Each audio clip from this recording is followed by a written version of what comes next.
এখন যারা আমাদের সাথে প্রতিদ্বন্দ্বিতা করবেন, আমরা যদি বিজয়ী হই, আমরা তাদেরকেও বলবো আসেন, আপনারা অবদান রাখেন। শর্ত মাত্র 3টা মানলেই হবে। নাম্বার 1, স্বীকার করতে হবে নিজে কেউ অপরাধ করবেন না, নিজে কেউ দুর্নীতি করবেন না, ব্যাংক ডাকাতি, শেয়ার মার্কেট লুট করবেন না, জনগণের পকেটে হাত দিবেন না, এবং কোনো দুর্নীতিবাজকে নিজের বগলের তলে আশ্রয় দেবেন না। আমরা যুবকদের হাতে ইনশাআল্লাহ বাংলাদেশ তুলে দিতে চাই। এর প্রমাণ হচ্ছে যুবকদের সংগঠন আমাদের সাথে, এর প্রমাণ হচ্ছে আমাদের নির্বাচনী ক্যান্ডিডেট যাদেরকে করেছি তাদের 62 ভাগ যুবক। যে জামাত, শিবির বা এনসিপি, এখানে সব এডুকেটেড ছেলেমেয়েরা, এক একজন লন্ডন থেকে নেতা তারেক রহমান এসে গুপ্ত শব্দ ব্যবহার করছে। যদি কোনোদিন আল্লাহ আমাকে সুযোগ দেয় আমি এমপি হয়ে আসবো, আমি আসলে কখনোই প্রতিশোধ নিতে যাব না। কিন্তু আজকের এই মিডিয়ার বার্তা আমি ছাত্র দলের সেই লোকজনের কাছেও পৌঁছাচ্ছি। আপনারাও প্লিজ নিজের মনে করবেন যে আমি কিন্তু আসলে বয়সে আপনাদের বড় বোন। নিজের আপন বোনকে কি আপনারা এমন একটা থ্রেট দিতে পারতেন না? তরুণরা তাদের ভোট দিবে যারা জুলাই বিপ্লব এবং রাষ্ট্র সংস্কারের পক্ষে। আমরা আপনাদের আস্থার ঋণ পরিশোধ করব। একজন বোন, তিনি তার পছন্দের পোশাক পরে রাস্তায় বের হয়েছেন। সাংবাদিক বন্ধু জিজ্ঞেস করেছে, আপনি আগামীর বাংলাদেশে সরকার হিসাবে কারে দেখতে চান? তিনি বলছেন জামাতের দ্বারা। তাই আমি বুঝতে পারছি আমাদেরকে নিয়ে তারা খুব মজা পায়। আমি বলি একটা, তারা ইচ্ছা করে লেখে আরেকটা। প্রতিবাদ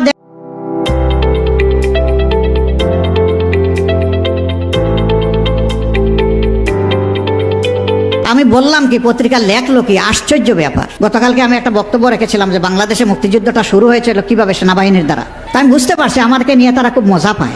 আমি বলি একটা, তারা ইচ্ছা করে লেখে আরেকটা। প্রতিবাদ দেওয়া হয়েছে, এই ছোট্ট করে ছাপবে, ততক্ষণে চরিত্র হননের কাজটা শেষ হয়ে যাবে। আমরা অবাক, কেন? মিডিয়া তো জাতির দর্পণ। তবে এটাও ঠিক, সব মিডিয়া এটা করে না। এই 2-1 জন সমাজটাকে অস্থির করার জন্য, অশান্তিতে ফেলার জন্য 2-1 জনই যথেষ্ট। তাদের সকলের প্রতি আমার বিনয়ী অনুরোধ, যা বলবো আপনার পছন্দ হয় ওইটাই প্রকাশ করবেন, প্রচার করবেন। যা বলবো না, আপনার মনের মাধুরী আর কল্পনা স্বপ্ন মিশিয়ে আমার কথা আপনি প্রচার করবেন না। যদি এটা করেন আমার উপরে জুলুম হবে। আমার কথা পছন্দ হয় না, আপনি ফেলে দেন, কিছুই প্রচার করিয়েন না। কিন্তু প্রচার করতে হলে আমার কথাটা হুবহু আমার মতো করে প্রচার করতে হবে। কেউ কেউ প্রথম দিকে না ভোটের পক্ষে ক্যাম্পেইন করেছেন, জনগণের উত্তাল তরঙ্গ দেখতে পেয়েছেন। জনগণ পুরানা পচা রাজনীতি আর চায় না, পরিবার ব্যক্তি গোষ্ঠীতান্ত্রিক রাজনীতি চায় না, দলীয় সরকার দেখতে চায় না, জনগণ জনগণের সরকার দেখতে চায়। আলহামদুলিল্লাহ, অনেকে এখন আস্তে আস্তে বলা শুরু করেছেন আমরাও ঠেলার নাম বাবাজি। জনগণের ঠেলা এটা ভীষণ শক্তিশালী ঠেলা, এটা সাগরের উত্থাল ঢেউকে থামিয়ে দেয়। যাদেরকে ভোট দিলে বাংলাদেশে আবার ফ্যাসিবাদ ফিরে আসবে তাদেরকে ভোট দিবেন। যারা 5 আগস্টের পর থেকে জনগণের মাল খামছে, খাবলে কামড়ে খাওয়ার জন্য চতুর্দিকে তারা চাঁদা বাণিজ্য শুরু করেছে, ওদেরকে দিবেন। যারা মামলা বাণিজ্য করে নিরীহ মানুষকে হয়রানি করে তাদেরকে দিবেন। যারা দুর্নীতিবাজ এবং ঋণ খেলাপিদেরকে বগলের নিচে নিয়ে মানুষের ভাগ্য পরিবর্তনের কথা বলছে ওদেরকে দিবেন। এ দেশে পরীক্ষিত, প্রমাণিত, পরিচিত যারা ন্যায়ের পক্ষে, সত্যের পক্ষে, হকের পক্ষে, মদিনার আদলে ইনসাফ কায়েমের পক্ষে যারা থাকবেন, এবার বাংলাদেশের জনগণ সিদ্ধান্ত নিয়েছে তারা তাদের পক্ষে থাকবে ইনশাআল্লাহ। তাই গণজোয়ার শুধু ময়মনসিংহ না, আর সারা বাংলাদেশের একই চিত্র। ঢাকা বিশ্ববিদ্যালয় থেকে শুরু করেছে, আর আপাতত জগন্নাথ বিশ্ববিদ্যালয়ে গিয়ে একটু বিশ্রাম নিচ্ছে। যত বিশ্ববিদ্যালয় নির্বাচন হয়েছে সবগুলাতে আমাদের জুলাই যোদ্ধারা, তরুণ তরুণীরা, যুবক যুবতীরা জানিয়ে দিয়েছে আমরা ফ্যাসিবাদের দূষরদের সাথে নাই। এখনই যারা মানুষের উপর অত্যাচার করে, নির্যাতন করে, চাঁদাবাজি করে, লুণ্ঠন করে জনগণের সম্পদ, ক্ষমতায় গেলে এরা কি করবে? সারা বাংলাদেশকে কামড় দিয়ে খেয়ে ফেলবে, মা বোনদের ইজ্জতের ধার ধারবে না। আর তারা দেখেছেন এদের নেতারা এখন এই হুঙ্কার দিয়ে বলে, যদি কেউ নেকাব হিজাব পরে আসে খুলে ফেলবা, বলে যে কাপড় খুলে নিবা। এরা কি মায়ের সন্তান না? এরা মায়ের ঘর থেকে জন্ম নেয় নাই? এরকম আচরণ যারা করবে এদেরকে মানুষ বলা যায়?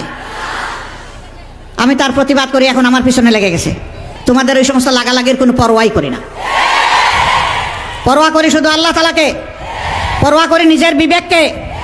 বিবেক দিয়ে যেন কারো কোনো ক্ষতি না করি, সেইটাকেই পরোয়া করি। তোমাদের ওই সমস্ত জিনিসের জবাব দেওয়ার সময়ও আমার নাই।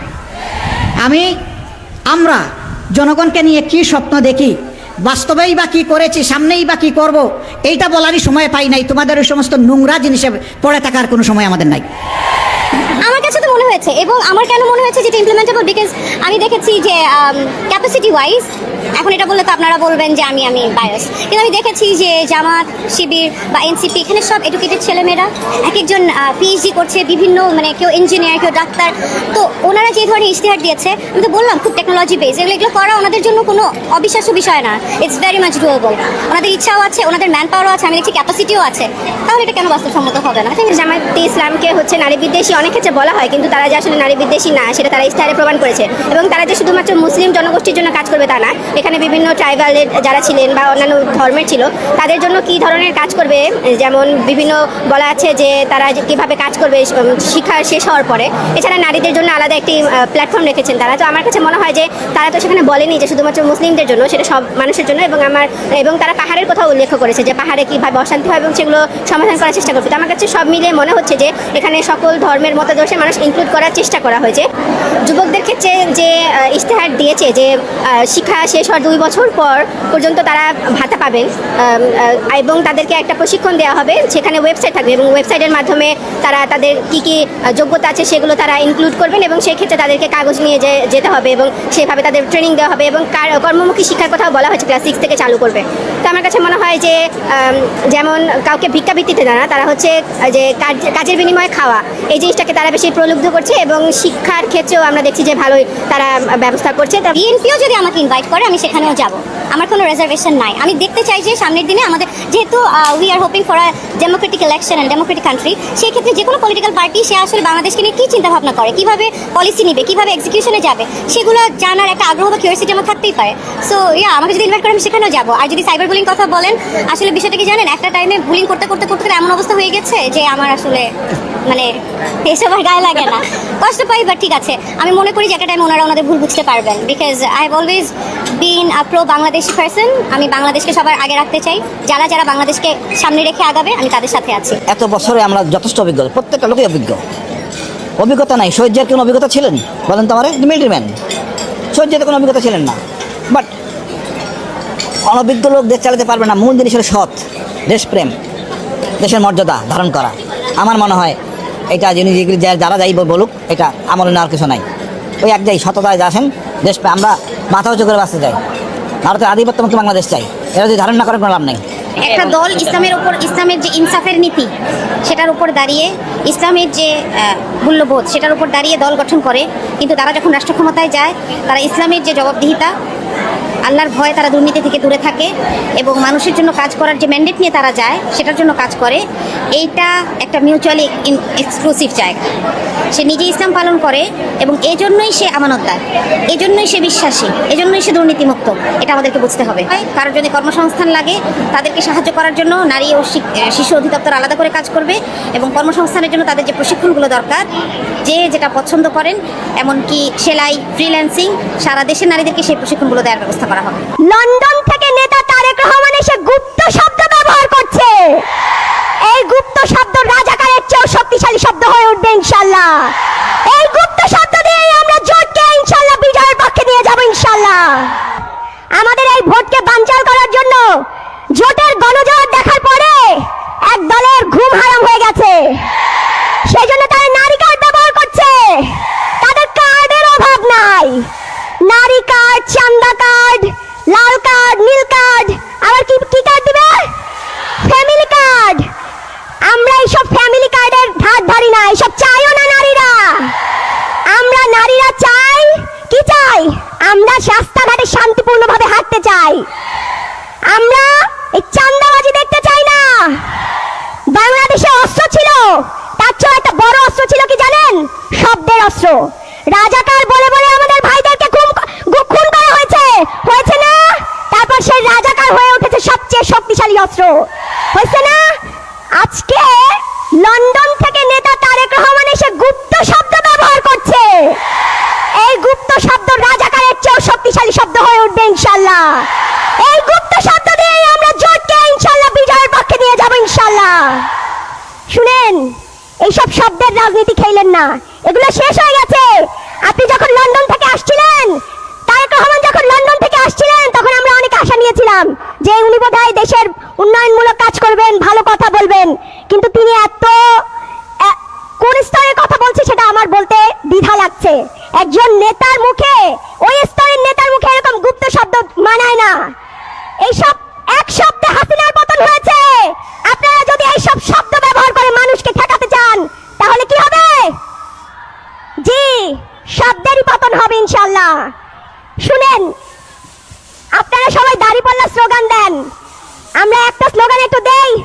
শাপলা কলির একটা স্লোগান হবে, জিততে এবার, জিততে এবার, এবার দাঁড়িপাল্লা জিততে এবার। শুনেন ভাইরা, আমাদের জামাত ইসলামের ভাইরা আমাদের ভাইদের জন্য অনেক কষ্ট করছেন। আমাদের বোন, আমরা আবার বোনরা তাদের পাশে দিয়ে কষ্ট করছি। আমরা ইনশাআল্লাহ জোট সরকারকে এইভাবেই আগে এগিয়ে নিয়ে যাব। ইনশাআল্লাহ বাংলাদেশ ঐক্যবদ্ধ জোট ক্ষমতায় আসবে এবং আমরা আগামীতে ইনসাফপূর্ণ একটা রাষ্ট্র গঠন করব, যে রাষ্ট্রে কোন জামাতের সেক্রেটারির ওয়াইফকে বিধবা হইতে হবে না, সেই রাষ্ট্রে কোনো মানুষকে গুম খুন হত্যার শিকার হইতে হবে না। সেই রাষ্ট্রই আমরা গঠন করবো ইনশাআল্লাহ, এবং সেই রাষ্ট্রে সবাই মিলে আমরা হাদি হত্যার বিচার করব।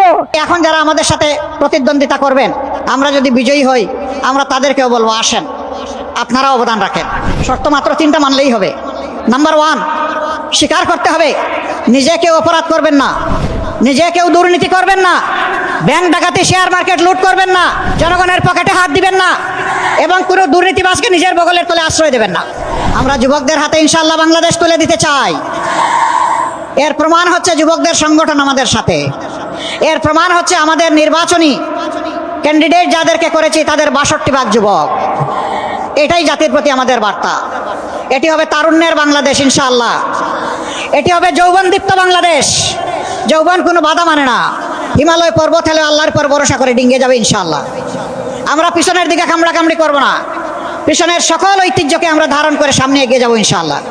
আমাদের লক্ষ্য এখন শুধু সম্মুখ পানে। সালাম স্লোগানে হারিয়ে গেছে। আসসালামু আলাইকুম ওয়া রাহমাতুল্লাহ। কেমন আছেন চৌদ্দগ্রামের প্রিয় ভাই বোনেরা? আলহামদুলিল্লাহ, আলহামদুলিল্লাহ রাব্বিল আলামিন, ওয়াসসালাতু ওয়াসসালামু আলা রাসূলিহিল কারীম ওয়া আলা আলিহি ওয়া সাহবিহি ওয়া আহলি বাইতিহি আজমাইন।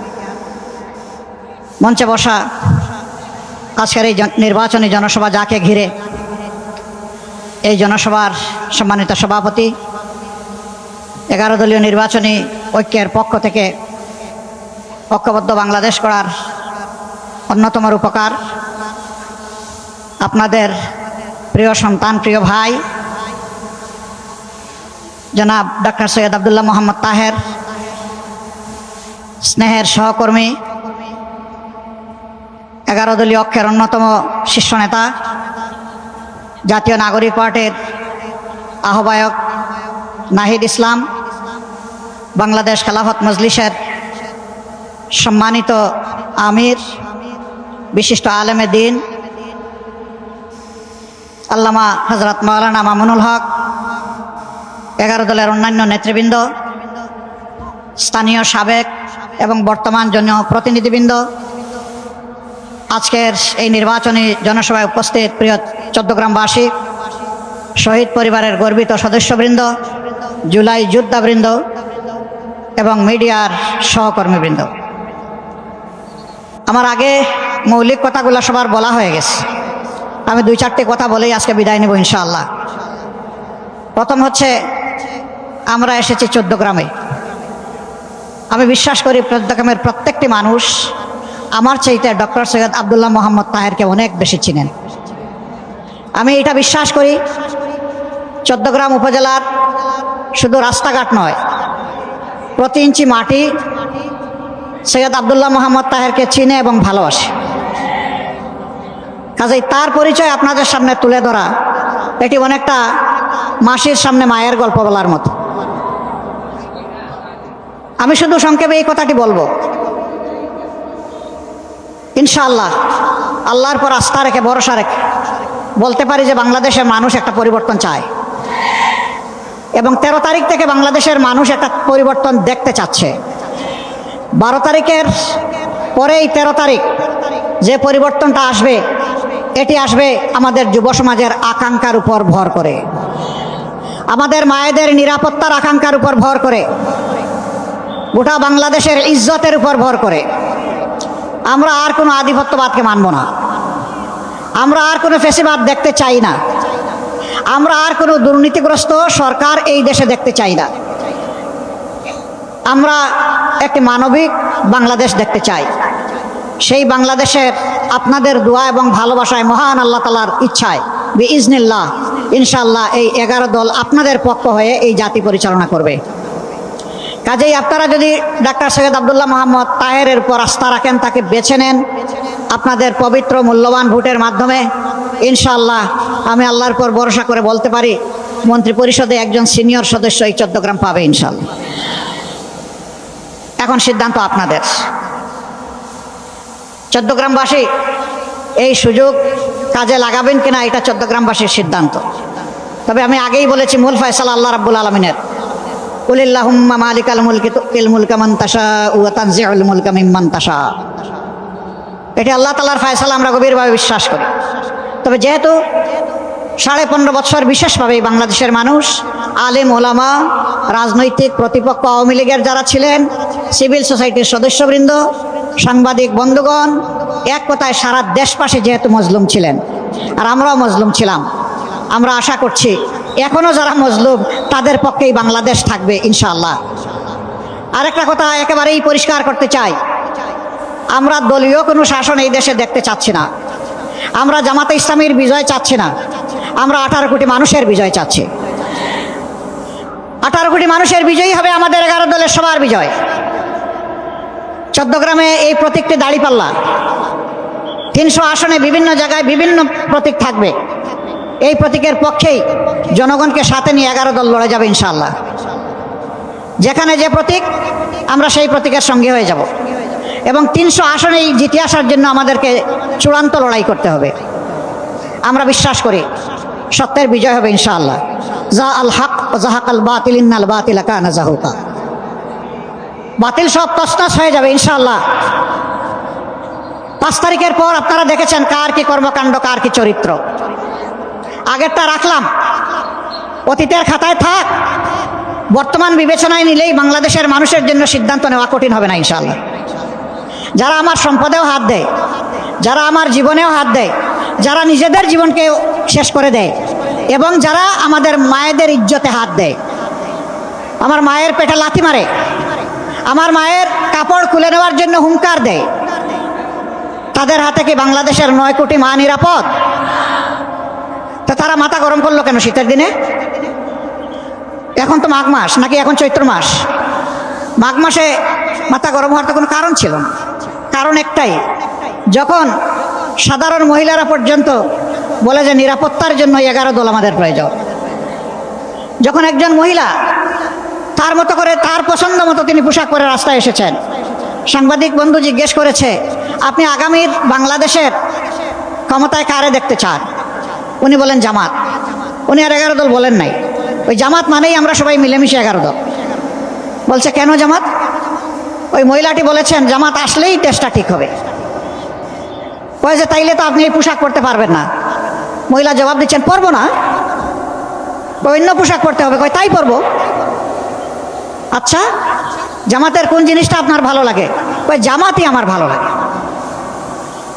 এই যে মা বোনদের এই অ্যাটিচিউড, তারা তাদের আস্থার ঠিকানা হিসাবে 11 দলকে এখন দেখছে, এইটাই কাউকে কাউকে একটু পেরেশান করে তুলেছে। আল্লাহর ওয়াস্তে এইটা থেকে ফিরে আসেন, অন্যের মতের প্রতি সম্মান দেখান, নিজের মত নিয়ে জনগণের কাছে যান, নিজের চরিত্র নিয়ে যান, আমল নিয়ে যান। জনগণ তখন বিচার করবে, বিবেচনা করবে। আমাদের মাদের গায়ে হাত দিবেন আর আমরা বসে বসে গালে হাত দিয়ে খতমে খাজেগান করবো, এটা চিন্তা করবেন না। আমাদের দায়িত্ব তখন পালন করা আমাদের জন্য ওয়াজিব হয়ে যাবে। বাধ্য করবেন না আমাদের। ফিরে আসুন, মাকে সম্মান করুন, মায়ের জাতিকে সম্মান করুন। প্রিয় দেশবাসী, আমাদের অঙ্গীকার তো স্পষ্ট। আমরা বলেছি চাঁদাবাজি সহ যত দুর্নীতি আছে আমরা এগুলার জড় কেটে দিতে চাই ইনশাআল্লাহ তাআলা লাজিম। যে যুব সমাজ বুক চিতিয়ে যুদ্ধ করেছিল, তারা কি বেকার ভাতার জন্য যুদ্ধ করেছিল? তারা তাদের অধিকারের জন্য যুদ্ধ করেছিল। এই জন্যই তো আবু সাইদ রাস্তায় নেমে বলেছিল, হয় আমার অধিকার দে, না হয় আমাকে একটা গুলি দে। সে ডানা মেলে বলেছিল, বুকের ভিতরে তুমুল ঝড়, বুক পেতেছি, গুলি কর। অধিকারের জন্য গুলি খেয়েছে, জীবন উপহার দিয়ে আমাদের মুক্তি এনে দিয়েছে তারা। আমরা সেই জুলাই যোদ্ধা এবং শহীদদের প্রতি গভীর শ্রদ্ধা নিবেদন করছি। হ্যাঁ, সারা 15 বছর ধরে যারা লড়াই করে মজলুম হয়ে দুনিয়া থেকে বিদায় নিয়েছেন এবং নির্যাতিত হয়েছেন, তাদের সকলের প্রতি আমরা শ্রদ্ধা নিবেদন। আমরা কারো অবদানকে অস্বীকার করতে চাই না। কিন্তু আজকে এই যুবকদেরকে তাদেরকে কাজের উপযোগী করে দল হিসাবে গড়ে তোলার গল্প না শুনি আমরা কেন বেকার ভাতার গল্প শুনি? এই যুবকরা তো আমাদের কাছে মিছিল করে এসে দাবি করছে না যে আমাদেরকে বেকার ভাতা দিতে হবে। এই যুবকদের হাতকে, যুবতীদের হাতকে ইনশাআল্লাহ আমরা দেশ গড়ার মজবুত কারিগরের হাতে পরিণত করবো ইনশাআল্লাহ। হাতে হাতে তাদের কাজ তুলে দেব, সম্মানের কাজ। তারা সেদিন বলবে আমি বাংলাদেশ। বাংলাদেশ কি আমাকে দেখে জেনে নাও, চিনে নাও। আমরা সেই গর্বিত যুব সমাজ গড়তে চাই। আরেকটা কথা একেবারে সাফ, আমরা এই বাংলাদেশটা যুব সমাজের হাতেই তুলে দিতে চাই। কে যুবকরা নারাজ নাকি? কেউ জবাব দিল না যে? হ্যাঁ, কেমনে জবাব দিবে? এতক্ষণ ধরে মিটিং, আর তার উপরে আবার সূর্যের তাপ, এটা আবার মাঘ মাসে, শক্তি কি আর থাকে? আমাদের লক্ষ্য জাতিকে ঐক্যবদ্ধ করে এগিয়ে যাওয়া। এই জন্য দলের ভিতরে দলকে হজম করার এই নীতিতে আমরা বিশ্বাস করি না। আমরা দলকে তার সম্মানের জায়গায় রেখে যার যার প্রতীকে 11টি দল নির্বাচনে আমরা অবতীর্ণ হয়েছি। আর আমরা ঘোষণা দিয়েছি প্রতীক যেখানে যেটা পড়বে ওইটাই আমাদের সবার প্রতীক। আমরা এইভাবে ঐক্যের একটা বার্তাই জাতিকে দিচ্ছি। আমরা কথা দিচ্ছি ইনশাআল্লাহ আগামীতে ঐক্যের সরকার গঠিত হবে। নাম্বার 2, সকলের জন্য সমান এবং ন্যায় বিচার নিশ্চিত করা হবে। শিশু থেকে বৃদ্ধ, ধর্ম বর্ণের কোনো বাছ বিচার করা হবে না। এদেশের নাগরিক, এমনকি এদেশে বসবাসকারী যে এদেশের নাগরিকও নয়, তারও ন্যায় বিচার পাওয়ার অধিকার আছে। সেই ন্যায় বিচারটা আমরা নিশ্চিত করব। কোনো রাজনৈতিক নেতা কিংবা দল বিচারের উপর হস্তক্ষেপ করতে পারবেন না। একজন সাধারণ নাগরিকের কোনো একটি অপরাধের জন্য যে বিচার হবে, দেশের প্রেসিডেন্ট, প্রধানমন্ত্রী তিনি যদি সমান অপরাধ করে থাকেন তাকেও ছাড় দিয়ে কথা বলা হবে না। কারো জন্য বিচারে কোনো দায় মুক্তি, ইম্পিউনিটি থাকবে না। এটা মেনে নিতে হবে। 3 নম্বর, যেই জুলাইয়ের কারণে আজকে সবাই নির্বাচনী এই রেইসে আমরা এসেছি, প্রতিদ্বন্দ্বিতায় নেমেছি, জনগণকে প্রতিনিধিত্ব করতে চাই, সেই জুলাইকে সম্মান করতে হবে। এই জুলাই সংস্কারের সকল প্রস্তাব বাস্তবায়নে অঙ্গীকার দিতে হবে। এই 3 জিনিস যারা মানবেন তাদেরকে বুকে জড়িয়ে একসাথে আমরা বাংলাদেশ গড়ে তুলতে চাই। আমরা এই জাতিকে আর কোনোভাবে বিভক্ত করতে চাই না। ধর্ম, বর্ণ, গোষ্ঠী, পরিবার, কারো স্বার্থ দেখবো না। স্বার্থ দেখবো 18 কোটি মানুষের ইনশাআল্লাহ।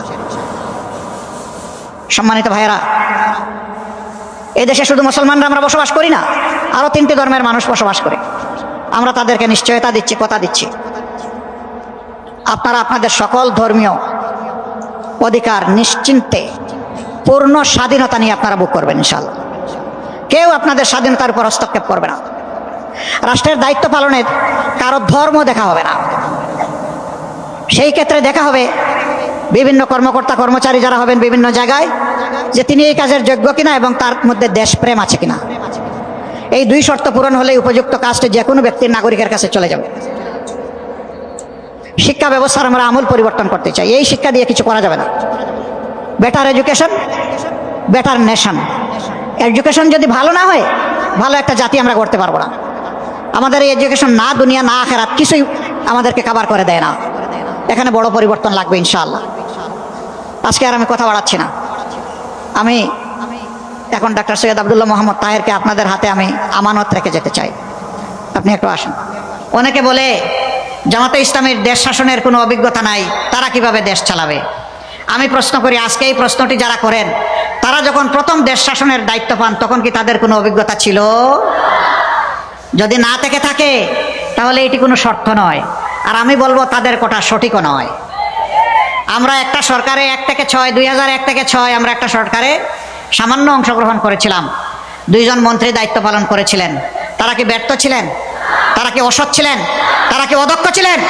না, তারা সততা এবং দক্ষতার সাথে তাদের দায়িত্ব তারা পালন করেছেন। সেই মানুষগুলা যাদেরকে নিজেদের হাতে গড়ে রেখে গিয়েছেন, আজকে তারাই আপনাদের সামনে এগিয়ে এসেছেন। তাদের উপর যেভাবে অতীতের মানুষগুলো আস্থা রেখেছিল, আজকের মানুষগুলোর উপর আস্থা রাখলে আমরা ইনশাআল্লাহ আমাদের সমস্ত যোগ্যতা এবং শক্তি দিয়ে আমরা আপনাদের আস্থার ঋণ পরিশোধ করব। একজন বোন, তিনি তার পছন্দের পোশাক পরে রাস্তায় বের হয়েছেন। সাংবাদিক বন্ধু জিজ্ঞেস করেছে, আপনি আগামীর বাংলাদেশে সরকার হিসাবে কারে দেখতে চান? তিনি বলছেন জামাত। কেন? বলে যে জামাত আসলেই দেশটা ঠিক হবে। কয় দেশ তো ঠিক হবে, আপনি কি এই পোশাক পরতে পারবেন? কয় পরবো না। আপনাকে পোশাক বদলাতে হবে, ঠিক আছে বদলাবো। তো জামাতের কোন জিনিস আপনার ভালো লাগে? বলে যে পুরা জামাতই আমার ভালো লাগে। মা বোনদের এই অভিব্যক্তি। এরপরে জিজ্ঞেস করা হচ্ছে যে কেন, বলে যে এখন আমি রাস্তায় বের হতে ভয় পাই। আমি বিশ্বাস করি তারা যদি ক্ষমতায় আসে তাহলে আমাকে আর ভয় পেতে হবে না। হে আল্লাহ, এই যে আমাদের মায়েদের আস্থা, তুমি আমাদেরকে শক্তি দাও, আমরা যাতে এই আস্থার প্রতিদান দিতে পারি, আমরা যাতে মদিনার আদলে এমন একটি শান্তি সাম্যের সমাজ এই জাতিকে উপহার দিতে পারি। বিএনপির যে ছাত্র দলের ছেলেরা, ওরা কিন্তু আসলে বয়সে আমার ছোট ভাইয়ের মতন। একজন বড় বোনকে আপনারা যখন আসলে এই ধরনের নোংরা সেক্সুয়াল রিমার্ক পাঠান বা রেপ থ্রেট দেন, আমার মনে হয় যে আপনারা নিজেরা একবার চিন্তা করবেন এবং নিজেরাই লজ্জিত হবেন। আমি প্রতিহিংসা রাজনীতি করি না, যদি কোনোদিন আল্লাহ আমাকে সুযোগ দেয় আমি এমপি হয়ে আসবো, আমি আসলে কখনোই প্রতিশোধ নিতে যাব না। কিন্তু আজকের এই মিডিয়ার বার্তা আমি ছাত্র দলের সেই লোকজনের কাছেও পৌঁছাচ্ছি। আপনারাও প্লিজ নিজের মনে করবেন যে আমি কিন্তু আসলে বয়সে আপনাদের বড় বোন। নিজের আপন বোনকে কি আপনারা এমন একটা থ্রেট দিতে পারতেন না? চলেন আমরা ঢাকা আটকে নারী বান্ধব করি। কোনোভাবেই নারীর প্রতি ভায়োলেন্সকে উইপেন হিসেবে ইউজ করবেন না। রাজনৈতিক প্রতিদ্বন্দ্বিতা হবে দেশের জন্য কে বেশি ভালো করতে চায়। জি, আমরা সুনিশ্চিত, কারণ তাদের পরিচয় এবং তারা আসলে লুকিয়ে করেনি ব্যাপারটা। তারা অনেকটা গর্বের সাথে একজন নারীকে থ্রেট দেওয়াটা মনে করেছেন গর্বের। এবং আমাদের যে মুক্তিযুদ্ধের ইতিহাস, আমরা জানি যে নারীর প্রতি সহিংসতা সবসময় আসলে যুগে যুগে একটা উইপেন হিসেবে, হাতিয়ার হিসেবে ব্যবহৃত হয়েছে। যখন আমরা কাউকে কন্ট্রোল করতে চাই, সেটা তো অনেক রকম হয়ে আছে, কিন্তু কেন যেন আমরা আসলে নারীকে যৌন হেনস্থাকে মনে করি যে একটা পদ্ধতি, কিংবা নারীর ক্যারেক্টার নিয়ে কুরুচিকরপূর্ণ মিথ্যা কথা ছড়িয়ে আমরা মনে করি যে তাকে কন্ট্রোল করা যাবে। আমাদেরকে এই সমাজ ব্যবস্থা থেকে বের হতে হবে। আমাদেরকে বাংলাদেশকে সুন্দর করে গড়ে তুলতে হবে, যেখানে আমরা প্রতিযোগিতা করব। আমি চাই আমার প্রার্থী যারা আছে, আমরা প্রতিযোগিতা করব, আমরা বলবো যে আমি দেশের জন্য বেটার করতে পারি, এই কাজগুলো আমি করব। আমি চাই পাটোয়ারি সাহেব আসবে, বলবে মেঘনা আলমের চেয়েও আমি এই কাজ বেটার করব, এই আমার পদ্ধতি, এই আমার রিসোর্সেস। আমি চাই মির্জা আব্বাস সাহেব আসবেন এবং আমাদেরকে ছোট করে কথা বলবেন না, তিনি বলবেন যে আচ্ছা আমার এই অভিজ্ঞতা থেকে এই কাজগুলো আমি বেটার করতে পারি। এমনও হতে পারে আমরা তিনজন যদি একসাথে কাজ করি, সেটা আমার দেশের জন্য আরও ভালো হবে। এবং আমাদের মধ্যে যদি একটা সুন্দর সম্পর্ক থাকে, যেই জিতুক, জেতার পরেও তো তার জনগণের সমর্থন, আরও অনেক জায়গার কানেকশন লাগবে। মেঘনা আলমেরও অনেকগুলো প্লাস পয়েন্ট আছে, আমারও অনেক আন্তর্জাতিক কূটনৈতিক সংযোগ আছে, আমারও যে আমি 11 বছর ধরে রাজনৈতিক প্রশিক্ষক হিসেবে কাজ করছি, সেই জায়গায় আমারও তো কিছু মেধা আছে। আমি যে একটা বিশাল দল গঠন করেছি আইনজীবীদেরকে নিয়ে, মানুষকে বিনামূল্যে আইনি সহায়তা দিতে চাই। কোনো নারী যদি এমন হয় হেনস্থার শিকার হয়েছে ঢাকা 8-এ এবং সে আইনের কাছে গিয়ে বিচার পায়নি, আজকে আমি ক্যামেরার সামনে কথা দিচ্ছি, এমপি মেঘনাকেও খুঁজতে হবে না, আমি নিজেই সেই নারীর পাশে থাকবো তার বিচার নিশ্চিত করার জন্য ইনশাআল্লাহ। আমি অনেকগুলো মিডিয়ার সাক্ষাৎকারে আমাকে প্রশ্ন করা হয়েছে যে পাটোয়ারি যে মাথায় টুপি পরে বের হচ্ছে, এটা নিয়ে আমার অনুভূতি কী, কিংবা হচ্ছে অনেক নারী মাথায় ঘোমটা দিচ্ছে নির্বাচনের জন্য, আমার অনুভূতি কী। তখন আমি তাদেরকে বলেছি যে আসলে মানুষের জীবনে অনেকগুলো স্টেজ থাকে, পোশাকটা হচ্ছে মানুষের একটা ব্যক্তিগত চয়েস। একটা সময় এমনও হয়েছে যে আমি হিজাব পরেছি মাথায়, আবার আমি হিজাব ছাড়াও এখন আমার সংস্কৃতি যে পোশাক, সেই পোশাকে আছি। আপনারা যাদের কথা বলেন, তারা তাদের লাইফস্টাইল, তাদের লাইফের কোন স্টেজে আছে, তার মধ্যে আসলে ভেতরে কি পরিবর্তন হয়েছে, বা সে কোন জায়গায় যাচ্ছে, সেখানে কী পরে সে কমফোর্টেবল ফিল করবে, অনেক কিছুর উপর নির্ধারণ করে কিন্তু একটা ব্যক্তির চয়েস হয়। সেখানে হস্তক্ষেপ করার অধিকার কি কোনো নারী বা পুরুষের আছে? নাই। শুধু নারীর পোশাক না, পুরুষের পোশাকেও হস্তক্ষেপ করার কারো অধিকার নাই। সো মেঘনা আলমের যতটুকু অধিকার আছে তার মাথায় কাপড় দেওয়ার বা না দেওয়ার, পাটোয়ারিরও ততটুকু অধিকার আছে তার মাথায় টুপি দেবে কি দেবে না, সেটা তার নিজের ডিসাইড করার। তাই পোশাক নিয়ে কোনো আলোচনায় আমি যেতে চাই না।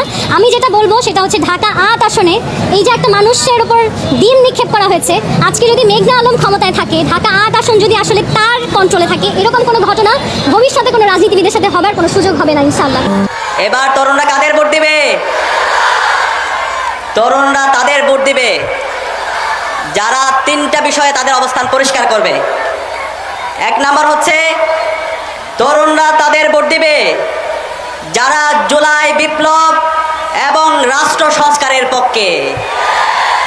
তরুণরা তাদের ভোট দিবে যারা চাঁদাবাজি, টেন্ডারবাজি, সন্ত্রাস, দর্শন এবং মাফিয়াতন্ত্রের বিরুদ্ধে জিরো টলারেন্স নীতি ঘোষণা করবে। তরুণরা তাদের ভোট দিবে যারা তাদের প্রতিশ্রুতি এবং কথা এবং কাজের মধ্যে মিল রেখেছে। আমরা গত 54 বছরে বাংলাদেশের অসংখ্য নেতাদেরকে দেখেছি, অসংখ্য এমপি হয়েছে, মন্ত্রী হয়েছে, তারা কি তাদের কথা এবং কাজের মধ্যে মিল রেখেছে? মিল রাখে নাই। এই জুলাই বিপ্লব পরবর্তী আজকে 1.5 বছর আমরা পার করেছি। এই 1.5 বছরে রাজনৈতিক দলগুলো বিভিন্ন ধরনের প্রতিশ্রুতি দিয়েছে, তাদের প্রতিশ্রুতি এবং তাদের কাজের মধ্যে কি আমরা মিল দেখতে পেয়েছি? মিল দেখতে পাইনি। এই জুলাই বিপ্লব পরবর্তী আমরা বলতে চাই, আমরা আর ফিউচার টেন্সের রাজনীতি দেখতে চাই না। এই যে ফ্যামিলি কার্ড দিব, কৃষি কার্ড দিব, এটা দিব, ওইটা দিব, এই ধরনের ফিউচার টেন্সের রাজনীতি দেখতে দেখতে চাই না। আমরা প্রেজেন্ট পারফেক্ট টেন্সের রাজনীতি দেখতে চাই, যে রাজনীতি হবে যারা ইতিমধ্যে কাজ করে দেখিয়েছে। এই জুলাই বিপ্লব এবং গত 54 বছর ধরে বাংলাদেশের রাজনীতিতে যারা কথা এবং কাজের মধ্যে মিল রেখেছে, আমরা তাদেরকেই প্রতিনিধি হিসাবে আমাদের আগামী সংসদে পাঠাবো। গত 16 বছরে ফেসিবাদের বিরুদ্ধে দীর্ঘ লড়াইয়ে যারা রাজপথে ছিল তাদেরকে আমরা আমাদের প্রতিনিধি বানাবো। এবং জুলাই বিপ্লব পরে গত 1.5 বছরে যারা জনগণের পাশে ছিল, জনগণের ক্ষমতা জনগণের হাতে ফিরিয়ে দেওয়ার জন্য যারা রাজনীতি করেছে, আমরা তাদেরকে বেছে নেব। সেই জায়গায় যদি আমরা দেখি, বাংলাদেশ জামাত ইসলামী এই জুলাই বিপ্লব পরবর্তী জুলাইকে সবচেয়ে বেশি ধারণ করেছে। জুলাই বিপ্লবের উপর যতগুলো কাজ হয়েছে, সব কাজের মধ্যে জামাত ইসলামের কাজ অন্যতম গুরুত্বপূর্ণভাবে তারা গুরুত্বপূর্ণ ভূমিকা রেখেছে। জামাত ইসলামের সম্মানিত আমির জামাত ডাক্তার শফিকুর রহমান সকল শহীদ পরিবারের কাছে গিয়েছে, শহীদ পরিবারের কথাগুলো শুনেছে। জুলাই বিপ্লবের মাধ্যমে যে তারুণ্য তৈরি হয়েছে, সেই তারুণ্যকে ক্ষমতায়ন করার জন্য তিনি রাত দিন এক করে কাজ করে যাচ্ছে। এবং আপনাদের চট্টগ্রামের মাটি ও মানুষের নেতা ডক্টর সৈয়দ আব্দুল্লাহ মোহাম্মদ তাহের এই জুলাই বিপ্লব এবং 90-এর স্বৈরাচার বিরোধী আন্দোলনের নেতৃত্ব দিয়েছে। আপনাদের ডক্টর সৈয়দ আব্দুল্লাহ মোহাম্মদ তাহের ভাই শুধুমাত্র এই চট্টগ্রামের নেতা না, তিনি সারা বাংলাদেশের নেতা, তিনি সারা বিশ্বের মুসলিম যুবকদের নেতা। সে কারণে আগামী নির্বাচনে আমরা কি আমাদের নেতা ডক্টর সৈয়দ আব্দুল্লাহ মোহাম্মদ তাহেরকে ব্যাপক ব্যবধানে বিজয় করতে পারবো? ইনশাআল্লাহ। ইনশাআল্লাহ আমরা একসাথে বলবো, তারুণ্যের প্রথম ভোট, তারুণ্যের প্রথম ভোট, তারুণ্যের প্রথম ভোট দাঁড়িপাল্লার পক্ষে হোক। ইনকিলাব জিন্দাবাদ।